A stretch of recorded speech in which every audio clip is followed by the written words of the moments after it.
Hello students, I doctor Pooja Agarwal welcome you all in my classes.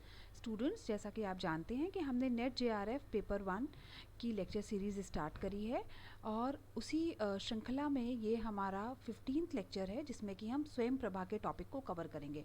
Students, ये बहुत important topic है और जब से ये हमारे सिलेबस में ऐड हुआ है ये टॉपिक, इससे रिलेटेड क्वेश्चंस पूछे जाते हैं और हमें ये टॉपिक को समझने की ज़रूरत है। स्टूडेंट्स, ये हमारा लेक्चर नंबर 15 है। आगे बढ़ने से पहले हम अपना होमवर्क क्वेश्चन डिस्कस करेंगे जो कि मैंने आपको लास्ट लेक्चर में प्रोवाइड किया था। होमवर्क क्वेश्चन जो आपका था वो था which one of the following instructional designs is not a part of Swayam launched by government of India. Students, यहाँ पर हमको बताना है कि जो ऑप्शन हमको दिए गए हैं उसमें से जो इंस्ट्रक्शनल डिज़ाइन है वो इन चारों में से कौन सा एक ऐसा ऑप्शन है जो कि स्वयं का पार्ट नहीं है। स्वयं, जैसा कि आप जानते हैं कि गवर्नमेंट ऑफ इंडिया का लॉन्च किया हुआ एक प्रोग्राम है जिसमें कि डिफरेंट कोर्सेज प्रोवाइड करे जाते हैं लर्निंग के लिए। सो स्टूडेंट्स, पहला ऑप्शन है हमारा ई ट्यूटोरियल, दूसरा ऑप्शन है फिजिकल इंटरेक्शन, तीसरा ऑप्शन है ई कंटेंट और फोर्थ ऑप्शन है डिस्कशन फोरम। सो स्टूडेंट्स, अगर आपको पिछला लेक्चर ध्यान है तो आप अच्छी तरह से इसके आंसर को समझ गए होंगे कि जो इंस्ट्रक्शनल डिज़ाइन का डिज़ाइन है और स्वयं का पार्ट है वो है ई ट्यूटोरियल, ई कंटेंट और discussion forum, right? So that means कि they are the part, but physical interaction is not the part of swayam. That means number 2 option is the correct answer of this question. Right students? I hope आपको ये समझ में आ गया होगा। आगे बढ़ते हैं स्टूडेंट्स अपने टॉपिक की तरफ। आज अभी हम लोग स्वयं प्रभा के टॉपिक को डिस्कस करेंगे। स्वयं प्रभा क्या होता है पहले ये जानते हैं। द स्वयं Prabha is a group of 32 DTH channels devoted to telecasting of high quality educational programs on 24/7 basis using a GSAT 15 satellite। पहले हम इसको समझते हैं कि इस सेंटेंस का क्या मतलब है। Swayam Prabha it is extension of स्वयं। स्वयं जो कि आपको पता है कि गवर्नमेंट ऑफ इंडिया और AICT एंड MHRD का लॉन्च किया हुआ, इनके सहयोग से बनाया हुआ एक ऐसा प्लेटफॉर्म है जो कि डिफरेंट कोर्सेज़ को प्रोवाइड करता है ताकि कोई भी इंसान समय या फाइनेंशियल कमी के कारण अपनी लर्निंग को रोक नहीं पाए। ये जो प्लेटफॉर्म है ये सभी को अवेलेबल है। कोई भी इंसान इसको पढ़ सकता है। इस प्लेटफॉर्म को इस्तेमाल करके अपने कोर्सेज़ को ज्वाइन करके अपने ज्ञान को बढ़ा सकता है। स्वयं का जो एक्सटेंशन था वो था study webs of active learning for young aspiring minds. So students, I hope आपको याद आ गया होगा। और जो स्वयं प्रभा है ये स्वयं पर जो कोर्सेज लॉन्च होते हैं वो हमको इस स्वयं प्रभा के प्लेटफॉर्म पर देखने मिलते हैं। They are uploaded on this platform and Swayam Prabha is a group of 32 DTH channels. DTH क्या है? डायरेक्ट टू होम, यानी कि आपके जो आपका जो डिश टीवी है उसके चैनल्स पर आपको 32 चैनल्स का एक ऐसा ग्रुप है जिसमें हम इन कोर्सेज़ को, इन प्रोग्राम्स को प्रोवाइड होते हैं और हमको ये देखने मिलते हैं। These are devoted to telecasting of high quality educational program on 24/7 का मतलब हर वक्त 24 घंटे ये कोर्सेज अवेलेबल हैं आपके लिए और हफ्ते के 7 दिन they all are available to you. You can use these courses as per your convenience, right? And using the GSAT 15 satellite. और ये टेलीकास्टिंग और जो इसका सारा प्रोसेस है, कैसे ये हमको हम इसको देख पाते हैं, ये इसके लिए जो सैटेलाइट यूज़ होती है वो GSAT 15 यूज़ होती है। स्टूडेंट्स, यहाँ पर आप देखें अगर ध्यान से तो आपके 3 क्वेश्चन बन रहे हैं। देखिए, एक एक स्टेटमेंट पे हमारे MCQ क्वेश्चंस बनते हैं। अगर आप पॉइंट टू पॉइंट स्टडी करोगे, प्रिपरेशन करोगे तो definitely you will be prepared for net JRF, right? यहाँ पे देखिए, एक तो हमें ये जानने मिला कि 32 DTH चैनल का ग्रुप होता है Swayam Prabha. Number 2, 24/7 these programmes are available for us. और जो सैटेलाइट यूज़ होती है वो है GSAT 15। तो ये तीनों बातें आपको यहाँ पर याद रखनी है। Then every day there will be new content for at least 4 hours which would be repeated 5 more times in a day, allowing the students to choose the time for of their convenience. यहाँ पर हमें क्या बताया जा रहा है कि जो कंटेंट अपलोड किया जाता है, सपोज एक पर्टिकुलर कोर्स है, फॉर एग्जांपल जो कोर्स आपने रिसर्च मेथडोलॉजी का कोर्स आपने ज्वाइन किया, और उस कोर्स का जो, और वो 6 वीक्स का कोर्स है, और आपने 6 वीक्स में जो नंबर ऑफ लेक्चर्स हैं या नंबर ऑफ आवर्स हैं वो आपको बता दिए गए कि भाई इतने ड्यूरेशन का ये कोर्स है और इसमें इतना कंटेंट आपको प्रोवाइड किया जाएगा। तो जो कंटेंट है जो लेक्चर वाइज आपको प्रोवाइड किया जाता है वो every day there will be new content for at least 4 hours. जो कंटेंट अपलोड होता है वो 4 आवर्स के लिए रहता है और रिपीट होता है 5 टाइम्स इन अ डे। 24 घंटे में 5 बार वो रिपीट होता है एक नया कंटेंट। इसका मतलब क्या हुआ, नया कंटेंट अपलोड हुआ 4 घंटे के लिए और फिर उसके बाद उसको वो रिपीट करते रहते हैं 5 बार, ताकि कोई भी जो स्टूडेंट है जो उस कोर्स में इनरोल हुआ है वो उसको देखने से रह ना जाए, उसको अटेंड करने से रह ना जाए, right. As per their convenience they can have the content. The channels are uplinked from BSAC Gandhinagar. ये जो चैनल्स हैं, क्योंकि इसका जो टेक्निकल पार्ट है वो इसको लिंक किया गया है BSAC से, जो कि गांधीनगर गुजरात में है। ये BSAC क्या है मैं आपको यहीं पर शॉर्ट में समझाती हूँ, क्योंकि इसका मे बी यहाँ पर आपको इसका फुल फॉर्म पूछा जाए तो आपको ये एक शॉर्ट नॉलेज होना चाहिए कि BSAC का फुल फॉर्म है Bhaskaracharya institute of share space application and geo informatics. ये एक एजेंसी है जो कि गवर्नमेंट ऑफ गुजरात के द्वारा चलाई जाती है और इस एजेंसी से ही लिंक करके चैनल्स अपलोड होते हैं, राइट। तो यहाँ पर हमें क्या क्वेश्चन में एक जानकारी मिली BSAC की, ये आपको यहीं पर लर्न कर लेनी है। अपने जो क्रिस्प नोट्स आप बनाएंगे उसमें आप इसको ऐड कर लेंगे और इसका फुल फॉर्म बना लेंगे और एक छोटा सा इसका डिटेलिंग कर लेंगे कि it is an agency which is established by the government of Gujarat. Then the content are provided by NPTEL, IITs, UGC, CEC, IGNOU, NCERT and NIOS, right. तो ये जो कंटेंट है इनको प्रिपेयर कौन करता है, इनको कौन तैयार करता है? इसके लिए जो ये इंस्टीट्यूशंस हैं जिनको हमने अभी पढ़ा, नेप्टेल, IIT, UGC, CEC, IGNOU, NCERT, NIOS, इनके जो प्रोफेसर्स होते हैं वो इन कंटेंट को तैयार करते हैं, राइट, क्योंकि they all are established and approved professors, learned teachers हैं और उनके द्वारा इन कंटेंट को तैयार किया जाता है। नेक्स्ट है जो InfyLibNet centre maintains the web portal. हम यहाँ पर ये भी जान लेते हैं कि ये जो InfyLibNet है ये क्या है। सो स्टूडेंट्स पहले अगेन इसका एक फुल फॉर्म समझ लीजिए, information and library network. INF से इंफॉर्मेशन, LIB से library and network NETs, right. So इस तरह से आप इसको 3 टुकड़ों में आपको याद भी रहेगा और आप इसको यहीं पे प्रिपेयर कर लेंगे। और ये आया भी है स्टूडेंट्स, पिछले नेट एग्जाम में इससे रिलेटेड क्वेश्चन पूछा गया है। तो इसकी छोटी सी जानकारी यहाँ पर लेकर रखेंगे आप। ये एक ऑटोनॉमस इंटर यूनिवर्सिटी सेंटर है, UGC और MHRD के अंतर्गत इसको बनाया गया है, जो कि जो डिफरेंट यूनिवर्सिटीज़ होती हैं उनका जो लाइब्रेरी कंटेंट है, जो उनका लाइब्रेरी पोर्टल है, उनको कनेक्ट करता है। जितने भी जर्नल्स होते हैं, बुक्स होती हैं, वो सब आप एक यूनिवर्सिटी से दूसरे यूनिवर्सिटी के लोग भी उसको एक्सेस करके उसकी जानकारी को हासिल कर सकते हैं, right. So students, I hope आपको ये समझ में आया होगा और इसीलिए हम आगे बढ़ते हैं आगे जानने के लिए कि स्वयं प्रभा में और हमें क्या जानने की ज़रूरत है। The DTH channels shall cover the following. जो डायरेक्ट टू होम चैनल्स हैं, जो हमने देखा अभी पिछला स्लाइड में हमने पढ़ा कि डिफरेंट चैनल्स हैं which are uploaded on this platform, वो क्या क्या कवर करते हैं ये देख लेते हैं। अगर हम हायर एजुकेशन की बात करें तो हायर एजुकेशन में curriculum based course content eight post graduate and under graduate level covering diverse disciplines. यहाँ पर हायर एजुकेशन में एजुकेशन की किस लेवल को कवर किया जा रहा है, यहाँ पे ग्रेजुएट और पोस्ट ग्रेजुएट लेवल के कोर्सेज को कवर किया जा रहा है, और जिसमें डिफरेंट डिसिप्लिन के जो कोर्सेज हैं वो इंक्लूड होते हैं, चाहे वो आर्ट हो, चाहे वो साइंस हो, commerce, performing arts, social sciences, humanities, engineering, technology, law, medicine and agriculture. So हम देख सकते हैं कि ऑलमोस्ट सभी इंपॉर्टेंट फील्ड्स को यहाँ पर कवर किया गया है।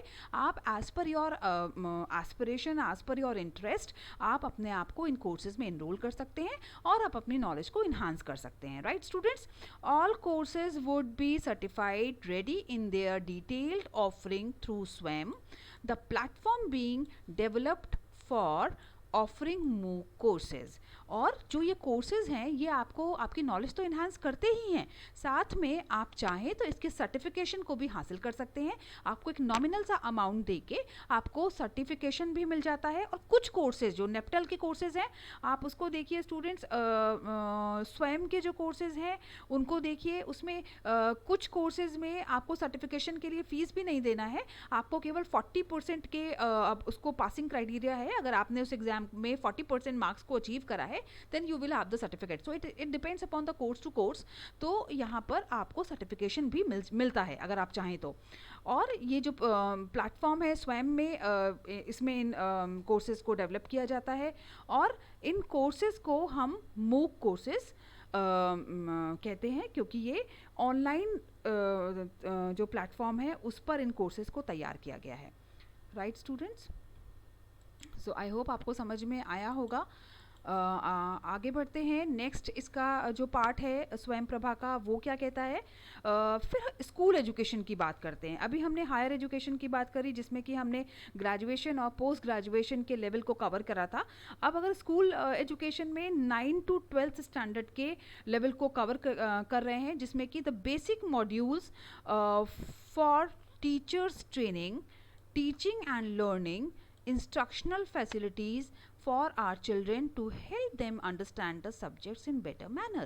यहाँ पे हमने जो 9वीं कक्षा से 12वीं कक्षा तक के स्टूडेंट्स हैं उनके लिए मॉड्यूल तैयार किया है, ताकि जो उनके सब्जेक्ट्स हैं उनको उसकी बेटर नॉलेज उनको मिल पाए, उसकी वो अच्छी अपनी जो उसका ज्ञान है वो उसको बढ़ा पाएँ और उसकी बेसिक कंटेंट और कॉन्सेप्ट को समझ पाएँ। उसको ध्यान में रखते हुए इस तरह के मॉड्यूल्स को तैयार किया गया है। It also help learners to prepare themselves for various competitive exams to get admissions into professional degree courses। और यहाँ पर जो स्टूडेंट्स हैं वो इस तरह के कोर्सेज को भी यहाँ पर तैयार किया गया है कि वो 9 to 12 स्टैंडर्ड के जो स्टूडेंट्स हैं वो उनको आगे डिग्री कॉलेजेस में एडमिशन लेने हैं, तो उसके लिए जो तैयारी उन्हें करनी होती है। फॉर एग्जाम्पल क्लैट है, जिसमें कि जो बच्चे आगे लॉ कॉलेज ज्वाइन करना चाहते हैं उसके लिए उनको क्लैट एग्जाम कम्पीट करना पड़ेगा। तो उससे रेलिवेंट कोर्सेज भी यहाँ पर प्रोवाइडेड हैं कि स्टूडेंट्स चाहें तो वो कोई कोचिंग या कोई ट्यूटोरियल ज्वाइन ना करें। अगर आप इन्हीं कोर्सेज में इनरोल होके, जो कि फ्री ऑफ कॉस्ट हैं, उसमें आप अपनी प्रिपरेशन को अच्छे से कर सकते हैं और उन एग्जाम्स को कम्पीट करके अच्छे कॉलेजेस को अचीव कर सकते हैं, right students. Then third number आता है curriculum based courses that can meet the need of life long learners of Indian citizens in India and abroad. ये उन कोर्सेज़ की बात यहाँ पर की जा रही है जो कि आपके लाइफ लॉन्ग लर्नर्स को यहाँ पर कवर करता है, चाहे वो इंडिया में हो, इंडिया के सिटीजन्स हो, या फिर वो अब्रॉड रेजिडेंट्स हो, अब्रॉड फॉरेन कंट्रीज़ के लोग हों। They all can access to these courses और यहाँ पर वो इन कोर्सेज़ को ज्वाइन कर सकते हैं, जिसमें there are multiple choice students. अगर आप जाएंगे, आप कभी देखें तो उसमें जो हमारे जनरल कोर्सेज़ हैं, जैसे चाहे वो योगा कोर्स हो, चाहे वो जनरल मेडिसिन से रिलेटेड आयुर्वेदिक जो कोर्सेज़ हैं वो यहाँ पर अवेलेबल हैं, या लाइफ स्किल से रिलेटेड कोर्सेज़ हैं उसमें आप इनरोल हो सकते हैं। सो यहाँ पर एक ब्रॉड एरिया को कवर किया गया है और यहाँ पे एज की और जो एजुकेशन की सीमा है उसको क्रॉस करके सभी लोगों को यहाँ पर इंक्लूड किया गया है। देन फोर्थ सेक्शन आता है, it assist students class 11th और 12th का specially to prepare for the competitive exams. जो 11th और 12th के स्टूडेंट्स होते हैं वो अब यहाँ पर ये वो लेवल है एजुकेशन का जिसमें कि उनको किस डायरेक्शन में आगे बढ़ना है अपने करियर के पॉइंट ऑफ व्यू से, वो यहाँ पर तय करते हैं। सो यहाँ पे बहुत सारे स्टूडेंट्स हैं जो कि नीट की परीक्षा की तैयारी करते हैं, कुछ जेई की तैयारी करते हैं। सो यहाँ पर भी इस तरह के कोर्सेज अवेलेबल है, इस तरीके का कंटेंट अवेलेबल है कि वो स्टूडेंट्स जो those are willing to appear in these competitive exams, they can be enrolled enroll in those courses, or they can prepare themselves for the competition. Right students? I hope आपको समझ में आया होगा students. आगे बढ़ते हैं. आगे हमारा जो प्रैक्टिस सेक्शन है वो आ गया है. इसी के साथ हमारा स्वयं प्रभा का जो टॉपिक है वो कंप्लीट हो गया है. देखिए हमने बहुत ही क्रिस्प पॉइंट्स के साथ इसको डिस्कस किया है, और इन पॉइंट्स को अगर आप लर्न कर लेंगे, समझ लेंगे, तो आपकी प्रिपरेशन अच्छी हो जाएगी. बहुत डिटेल में जाने की ज़रूरत नहीं है, बिकॉज MCQ बेस्ड आपका पैटर्न है नेट JRF में, और उसको कंप्लीट करने के लिए इतना नॉलेज इनफ है. स्टूडेंट्स आगे बढ़ते हैं, देखते हैं प्रैक्टिस सेक्शन में हमारे लिए क्या MCQs हैं. सो पहला क्वेश्चन जो आपकी स्क्रीन पर दिख रहा है आपको, वो है which DTH service provider are telecasting Swayam Prabha channels. हमें यहाँ पर ये बताना है कि इन 4 ऑप्शन जो हमें प्रोवाइड किए गए हैं, इन चारों में से कौन सा सही ऑप्शन है, हमारा करेक्ट आंसर है, और कौन सर्विस प्रोवाइडर्स हैं जो स्वयं प्रभा चैनल्स को टेलीकास्ट करते हैं. सो स्टूडेंट सबसे पहले आ गया हमारा DD fresh dish, free dish, then Videocon, then dish TV, and then both A and C, यानी कि A और C दोनों ऑप्शन करेक्ट हैं. सो स्टूडेंट्स यहाँ पर जो सही ऑप्शंस हैं वो एक तो हमारा DD फ्री डिश है, ये बिल्कुल सही इसका एक ऑप्शन है, सर्विस ये प्रोवाइड करता है स्वयं प्रभा चैनल्स की. और दूसरा है डिश TV. डिश TV भी स्वयं प्रभा के चैनल्स को टेलीकास्ट करता है. सो डैट मीन्स A और C दोनों ही करेक्ट आंसर है. उस हिसाब से हमारा option D is the correct answer. यहाँ पर इस क्वेश्चन का सही आंसर ऑप्शन D होगा. Right students? आई होप आपको समझ में आ रहा होगा. नेक्स्ट क्वेश्चन की तरफ बढ़ते हैं स्टूडेंट्स. जो नेक्स्ट क्वेश्चन है, how many channels are available in Swayam Prabha. देखिए ये तो हमने अपनी स्लाइड में अभी कवर भी करा है. आपको याद अगर हो तो हमने पहली स्लाइड में ही नंबर ऑफ चैनल्स की बात करी थी, जिसमें कि स्वयं प्रभा कितने चैनल्स का ग्रुप है. सो स्टूडेंट्स, क्या वो 35 है, क्या वो 31 है, क्या वो 32 है, क्या वो 34 है? आई एम श्योर आपके पास इसका जवाब है, और सही आंसर है 32 channels. Right? So that means option C is the correct answer here. आगे बढ़ते हैं students. Let's see question number 3. Question number 3 कहता है, every day how many hours of fresh content are available on every channel.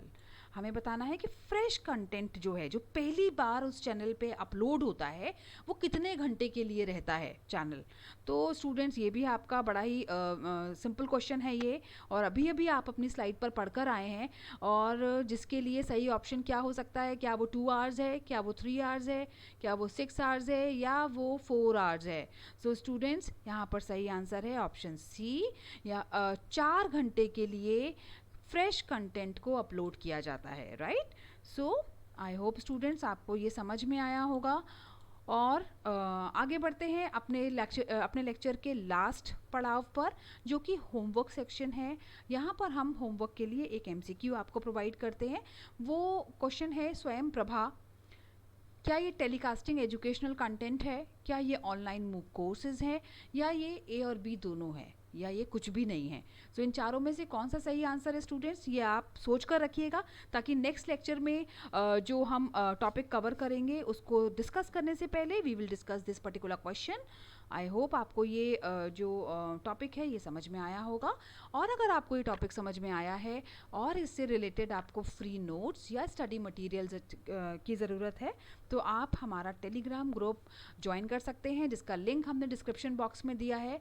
और students आप का कोई doubt या क्वेरी हो, या किसी पर्टिकुलर टॉपिक से रिलेटेड आपको लेक्चर चाहिए, तो आप मेरे इस व्हाट्सएप नंबर पर मैसेज कर सकते हो.